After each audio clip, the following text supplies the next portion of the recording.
they are very clear who are the parties. The parties now are Morocco, Polisario, and Algeria and Mauritania.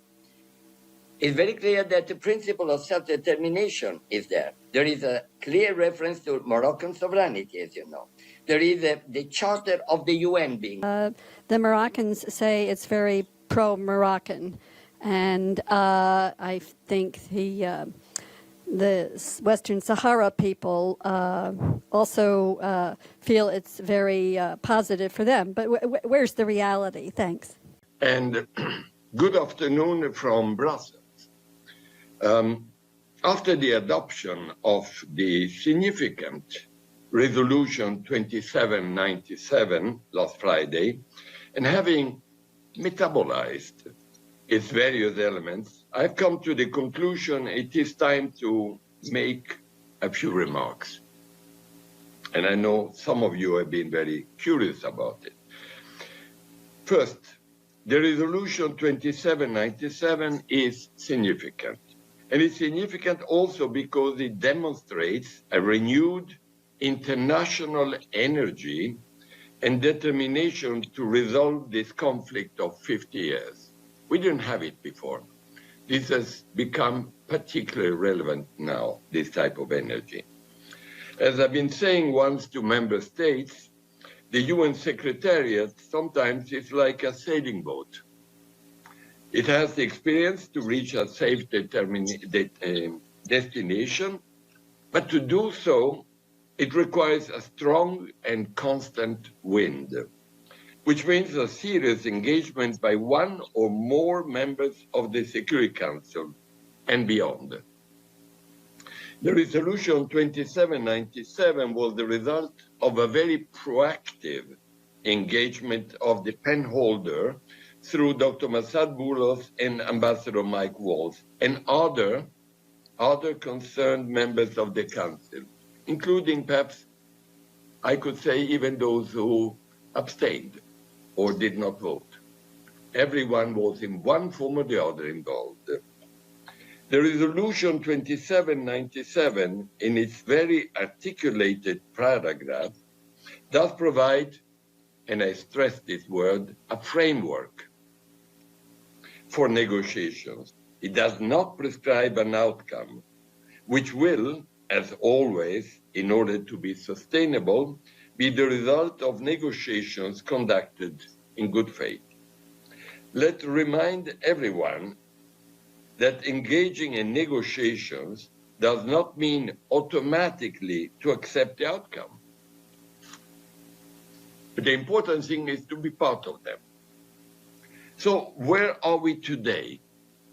Well, we are eagerly awaiting to see from Morocco the content of an expanded and updated autonomy plan as requested in my address to the Security Council October 16, 2024, and announced by His Majesty the King Mohammed VI in his recent address. In view of the strong support and substantive mandate provided by the Security Council Resolution 2797 to the Secretary General and his personal envoy, our own follow-up plan will be initially to call all the parties to submit proposals and suggestions in order to allow the UN to develop a broad agenda for direct or even, if necessary, indirect talks on the most relevant issues. We shall, of course, as indicated in Resolution 2797, take the 2007 Moroccan Autonomy Plan as a basis for these negotiations, and then soon, hopefully very soon, take into account also Morocco's expanded plan as an input, as well as using Frente Polisario's paper and other relevant ideas, as mentioned in the Security Council, which resolution which is open to ideas as well. Last but not least, and also on behalf of my friend and colleague, USG Jean-Pierre Lacroix, I want to express our satisfaction for the extension of MINURSO's until October 2026. This will certainly help to create an atmosphere of stability needed to accompany the future negotiations. In conclusion, now starts the real work towards a mutually agreed solution of the 50-year-old conflict. And I count on the parties and the members of the Security Council to be constructively, constantly engaged in order to keep a positive momentum. Thank you, Farhan. These were my comments, and I'm ready to take one or two questions, as you rightly said. Okay, great. Thank you very much for that. I'll open up the floor for questions at this stage. Yes, Dulcie. Thanks very much. I just wanted to ask you about the reaction to the resolution. The Moroccans say it's very pro-Moroccan, and I think the Western Sahara people also feel it's very positive for them. But where's the reality? Thanks.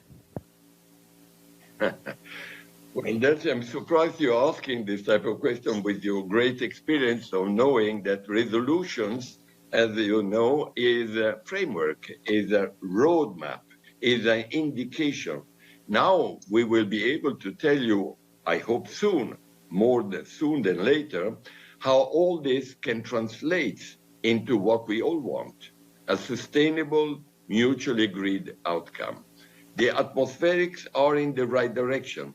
Now start the real work. So let's talk in about a month about that. Thank you, Mr. de Mistora. My question is about paragraph 2 of the resolution.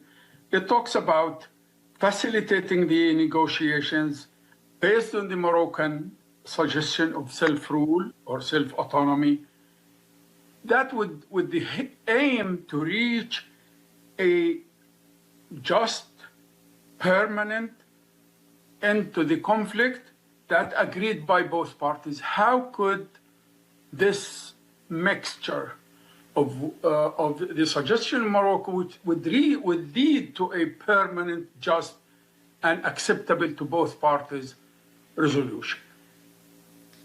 Well, I'm sure you read the resolution. I can see you have done it. So yeah. It is a very articulated resolution. Every word has been calculated and is part of a discussion or a compromise, anyway, of a message. There are many messages in it, and all of them, in a way, can, if properly utilized, lead towards a discussion, a negotiation, frankly, a real negotiation on the outcome of this conflict. For instance, I give you one example. There are several, actually. They are very clear who are the parties. The parties now are Morocco, Polisario, and Algeria and Mauritania. It's very clear that the principle of self-determination is there. There is a clear reference to Moroccan sovereignty, as you know. There is the Charter of the UN being mentioned clearly. There is a need and a clearly expressed need for a mutually agreed solution. There is a genuine autonomy requirement. In other words, not just autonomy, but a genuine autonomy. And there is an opening for submitting ideas to support a final mutually agreed solution. In other words, there is an option and a possibility for a genuine, real discussion. Of course, discreet at the beginning, hopefully then in a more open way. There is a concern for the funding for the Sahrawi refugees, which was a concern, and we were always worried where they would not be there. There is a standard request for no preconditions, which will help the facilitators to actually avoid that there are immediately preconditions. And then there is a role given, a mandate to the Secretary General and to the personal envoy to not only facilitating but conducting negotiations. Well, all that taking as a basis the autonomy plan, but also open, as you could see, for a lot of other and constructive ideas.